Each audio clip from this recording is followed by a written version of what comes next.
next topic that we are going to look at is so-called profiling. So, what do we mean by profiling? Profiling basically refers to analyzing the runtime behavior of a program, right, as opposed to the compilation time behavior. Of course, debugging also deals with the runtime behavior of the program. In general, a bug is not a bug until it actually happens at runtime. Otherwise, it's just a syntax error that you fix before the program actually runs. Profiling, on the other hand, not on the other hand, profiling also is something that is very specific to runtime, right. What we are interested in is, can we identify certain classes of information? Performance bottlenecks, why is a program running slow?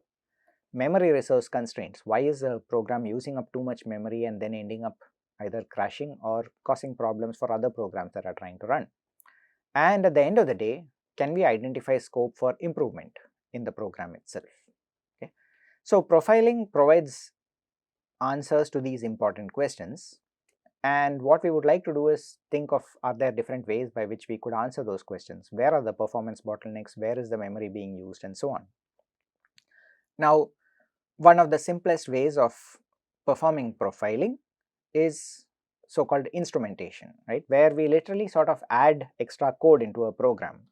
A typical way by which this could be done would be something like this. We would literally have something where I basically measure the clock at the start and the end of a given function that I want to profile, right, and I can basically find out the time used in between, right, and this code will actually work. I mean, most operating systems have support for the time.h header and the clock function, which basically allows you to sort of translate time, right, find or measure the time between two operations.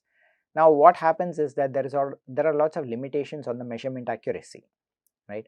How accurately are you able to measure time that has passed is dependent on the operating system, it's dependent on the way that the clock function works, right, and it's quite possible that you only have accuracy down to the order of microseconds, or even worse, might be milliseconds. Keep in mind that for a processor, even something like the Raspberry Pi, which is close to 1 gigahertz operational speed, 1 microsecond is 1000 clock cycles, 1 millisecond is 1,000,000 clock cycles, right, which is a lot of time. A lot of things could happen within that time, right. So, these measurements may not be all that accurate, and more importantly, you also have overheads due to this instrumentation code. You have basically added extra lines over here which are causing changes in behavior. Okay. So, how do you sort of but at the same time, instrumentation is still a useful technique in order to get useful information about how long a program takes to run. Now, you could also add instrumentation code for a different purpose, which is memory measurement, right. So, for example, you could have something which basically a function that checks the state of the heap or checks the state of the free memory available in the system, and basically tells you, okay, how much was available before and after the running of a given function, right. Or you could even have it during the running of a given function, sort of dump out information at regular intervals saying, okay, this is how much memory is being used by the system, how much memory is still available. Okay. So, instrumentation is not limited to timing, although it is definitely one of the key areas that you do add instrumentation code for. Another way of sort of getting information about a program is sampling, right, where what you do is you sort of periodically sample or record the state of the program, right. It could be either just the program counter, or it could also be some kind of internal registers that you have. What sampling means is that you basically need to stop the program in some way, possibly by having either a timer interrupt or something else, which then checks, okay, what was the last running code, right, what was the last program counter value that was running before I interrupted it. And this is kind of interesting because that is good enough to give you actually a reasonably good flavor of how the program runs, right. Let's say that you are able to take a program that runs for 1 second and just interrupt it 100 times, once every 10 milliseconds or so, right. And during those 100 times you basically say, okay, what was the program counter, which function was it running in, right. That's actually enough information to tell you where the majority of the time was spent. Now, obviously, if you only interrupt it 100 times in 1 second, that's the best granularity you have is that a program was doing something once every 10 milliseconds or so. there is a possibility that you end up missing a whole lot of events, right? Having said that, typically this is less overhead than instrumentation. You don't really have to go and modify your code. You could have some other kind of an interrupt based mechanism that allows you to do this sampling for you.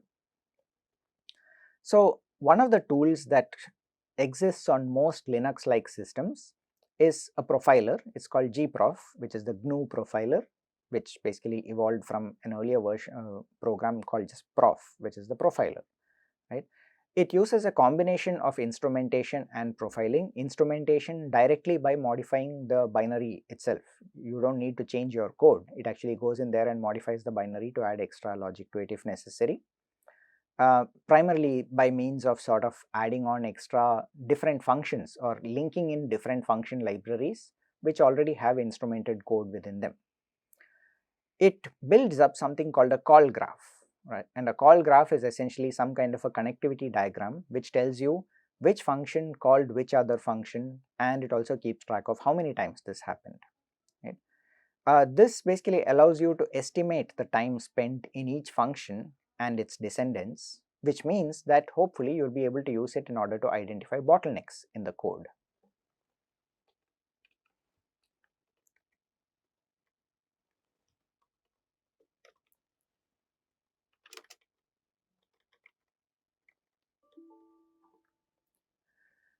So the code that I have put up over here is just something I'm going to use as an example to demonstrate how Gprof could work. It's a completely toy example.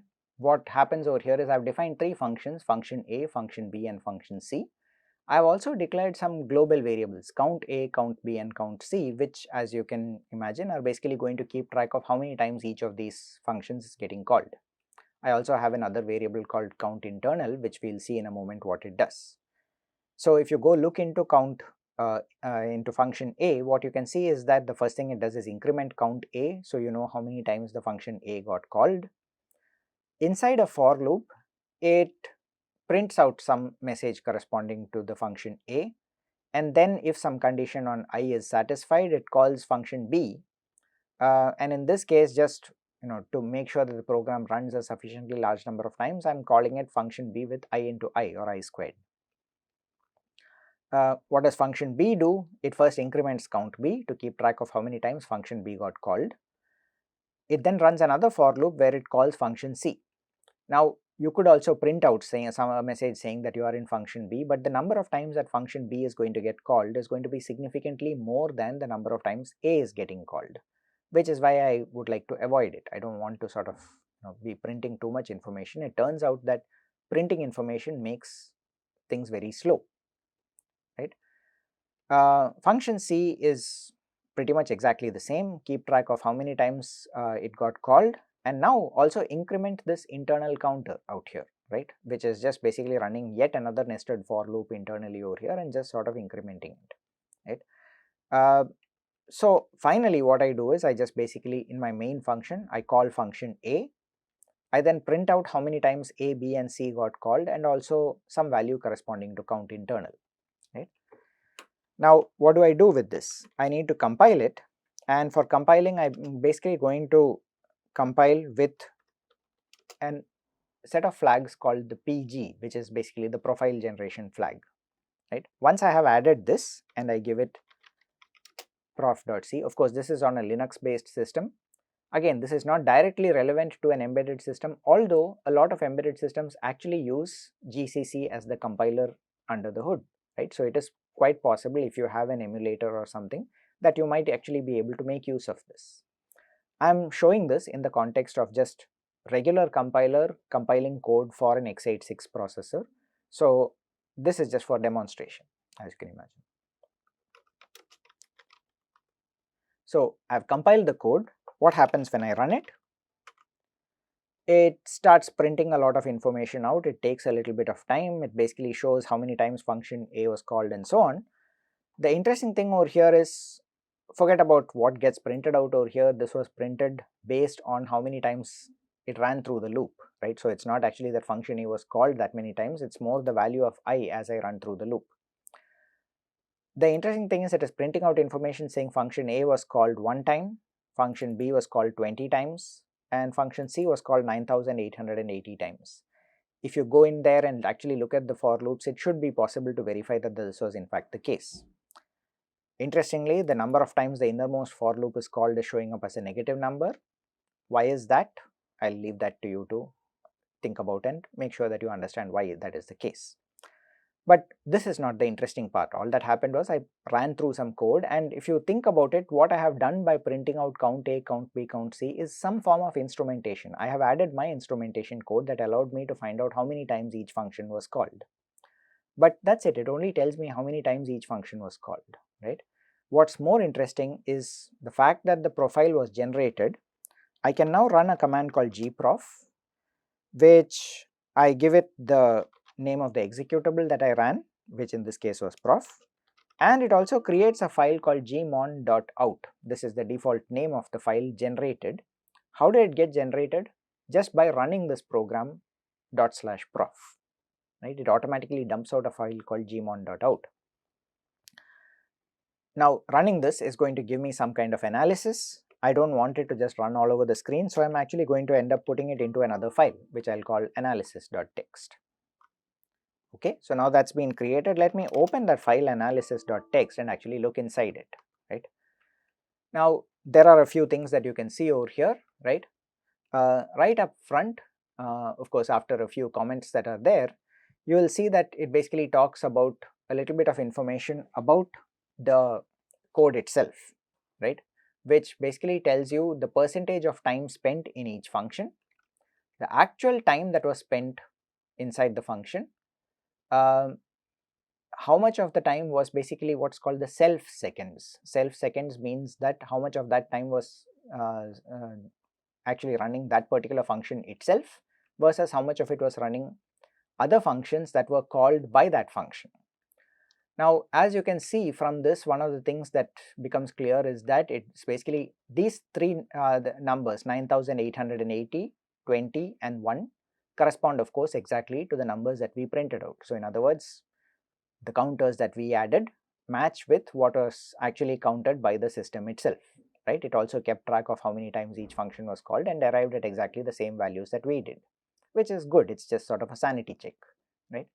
What is more important or more useful is this information about the time, which basically tells you that function C, function B and function A took a certain amount of time, of which C is the one where we spent the maximum amount of time. The self seconds, in other words, was 5.26 seconds. By comparison, function B and function A basically took 0 time.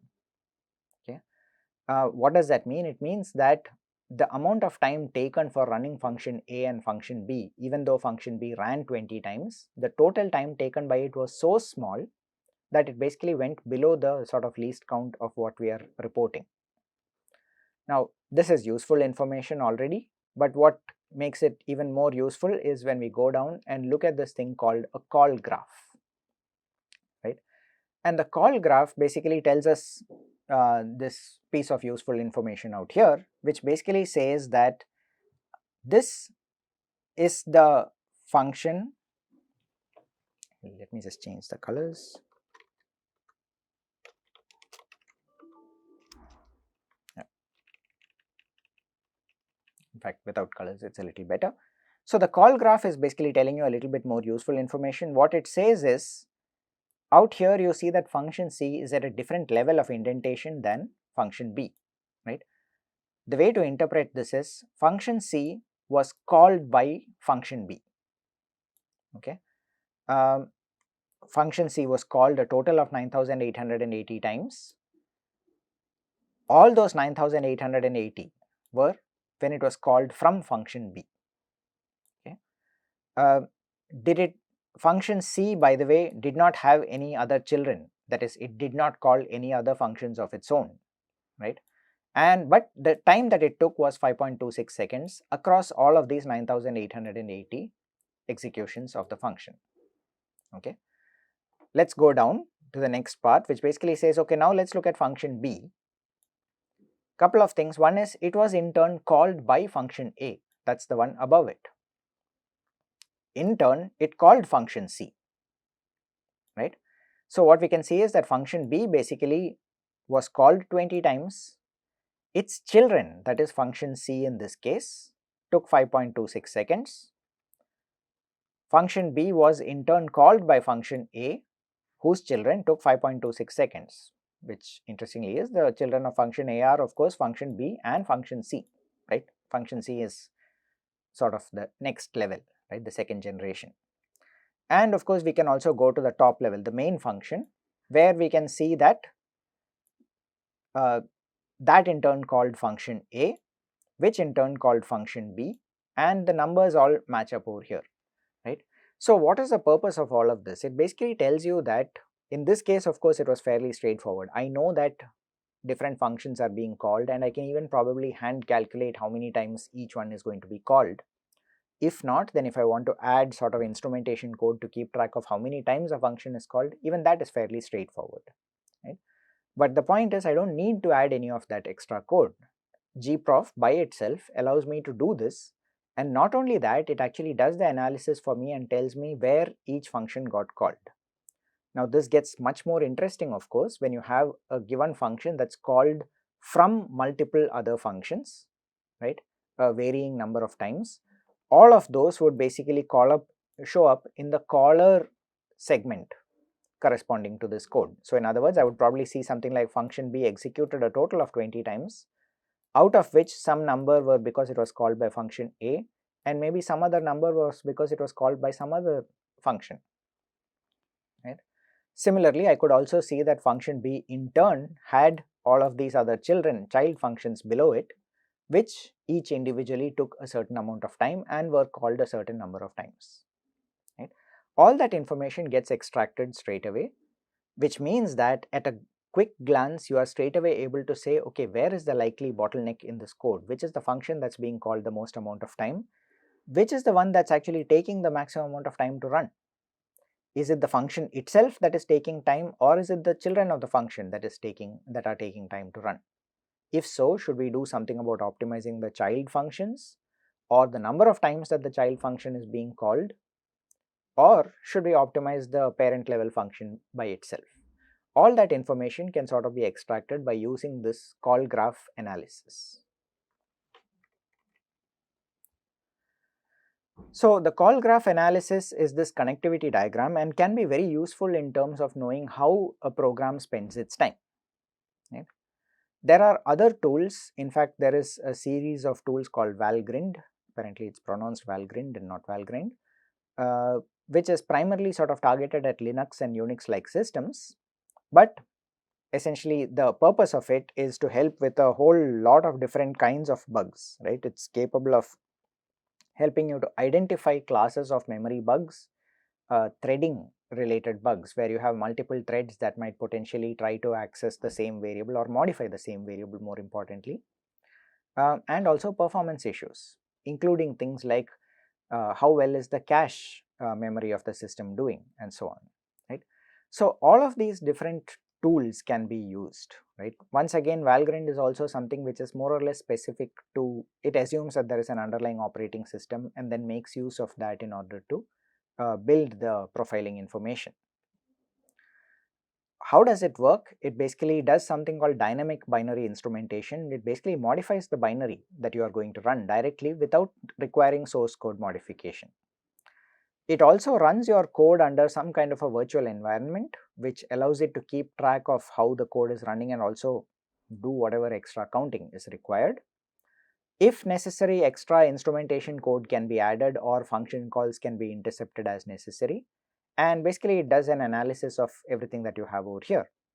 And the kind of things that it helps with can include memory errors, which could include things like uninitialized memory. Let's say that you have code where you have not initialized a pointer and are trying, or initialized an array but are trying to access it without initializing. Or if you have a memory leak, you have not freed a pointer after its last usage, or you have an overflow, you try to write something into a part of memory that is not formally allocated to your program.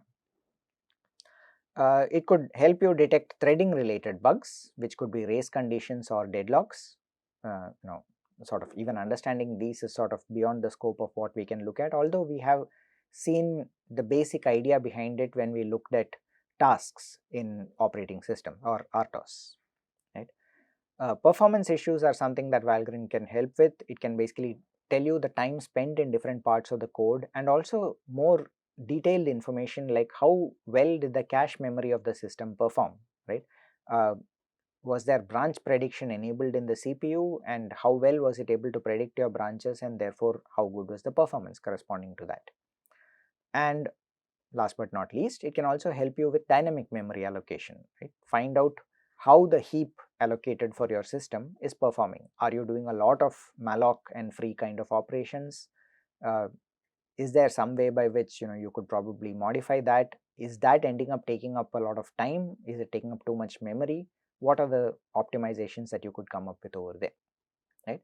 So these are tools, Gprof, Valgrind and so on, that can be used in order to get a lot of useful information about the code that you are writing and using. Now in the context of embedded systems, there are a few more challenges, right, as usual. One is that you have limited resources, which means that it may not even be possible to add extra instrumentation code. Even something where you declare a new variable and say I'm incrementing this variable every time I run may become difficult if the total memory that you have is literally squeezing the limits of what's available in the system, and that can happen. Right? Not just that, adding instrumentation code can very often interfere with the actual running of the system. It makes it slower in certain parts, it makes it more deterministic in certain parts. In short, it basically changes the behavior, right? And that can have an impact on the code that you are trying to profile in the first place. The fact that many embedded systems do not have a full-blown operating system means that certain tools like Gprof, Valgrind and so on are unlikely to work directly, because they very often need to hook into the libraries of the operating system. And embedded systems also tend to have a lot of very small and fast functions. Fast meaning that they are very short-lived functions. They just perform some small calculations and then exit, but they run those repeatedly a very large number of times, which means that a sampling based profiler could very easily miss the information that is present in those kind of functions. So what do we do? Going back, just like we did in the case of debugging, there is hardware support that is generally provided for profiling. And given the fact that JTAG and single wire debug have already been there just for the purpose of debugging, it makes sense to reuse those mechanisms for profiling as well. They basically allow you to access internal registers of the CPU. You can actually halt a CPU and measure various things. You could have counters inside which say how many instructions have elapsed since the system started, how many clock cycles have elapsed, uh, how many times have you accessed a certain part of memory. All of those things could be tracked, and you could pull that information out using the JTAG or single wire debug, which basically means that you are using the debugging mechanisms to profile your code and get useful information about the performance of the code. Now once again, just like in the case of single wire debug being ARM proprietary, many ARM vendors or many microcontroller vendors provide their own custom debugging and profiling interfaces, right? So ST Microelectronics would have their own support for certain kinds of counters, and also the mechanisms for actually reading those counters or modifying certain status registers. Most of it ends up being fairly specific to the individual CPUs that you are working with. The only way to get a thorough understanding is to take a particular CPU that you have chosen and understand fully what the debug and profiling capabilities of that system are. They also, in the context of embedded systems especially, but also in other kinds of software, the idea of trace based profilers is also useful. So sampling based profilers pretty much do intermittent sampling of the system to find out what is currently running. Trace based profilers take a slightly different approach. They basically say as the system is running, just record every single instruction that got executed. Obviously this generates a huge amount of information and can be quite hard to record or keep safe. But especially when you are sort of bringing up a new piece of hardware for the first time, this can be invaluable. So even if you sort of have just a fixed length trace, let's say you store the last 1000 instructions that got executed, and you have some mechanism whereby whenever there's a problem you have a way of sort of interrupting or stopping the system, you can then go back and examine the last 1000 or 4000 or some n number of instructions, and hopefully that will help you identify where the potential problems were. So what is usually done in these cases is that you take hardware trace modules, once again you combine them with the facilities provided by JTAG or single wire debug in order to dump this information onto the host PC or workstation and do the actual debugging or profiling out there, so that you can then use the capabilities of the host system to actually run more sophisticated analysis of your code. Most CPUs also have built-in performance counters. For example, in many ARM processors there is something called the data watchdog and trace counter, right? And literally you can just basically treat it, it comes across as one of the registers that is present somewhere in the memory map of the system, and usually the C compiler will have some kind of a hash define. This DWT cycle count that you can see over here is actually a hash define, which is actually the address corresponding to this particular data watchdog and trace register. By reading from it, which is basically dereferencing it using this star of the pointer, right, what we are getting back is a cycle count, which basically says, okay, this is the number of cycles since maybe the system started, right, or some other event happened. So you can directly read the register, it gives you the number of cycles, and in other words it makes the problem of finding time much simpler and much more accurate. You don't need to worry about whether this is milliseconds or microseconds, it is literally the number of clock cycles, which is pretty much the most accurate measure that you can think of in the context of a CPU. So to summarize, the way to look at debugging and profiling is that debugging is sort of helping you with ensuring correctness of your program, while profiling is more interested in the performance. So presumably you have finished debugging and you know that your program is working correctly before you start actually profiling and improving the performance. Although usually in practice it's sort of a mix of both, right? You don't wait until you are sure that your program is completely debugged. You make sure all the obvious bugs and obvious problems are gone, you start profiling, and then very likely you encounter more bugs and iterate on this.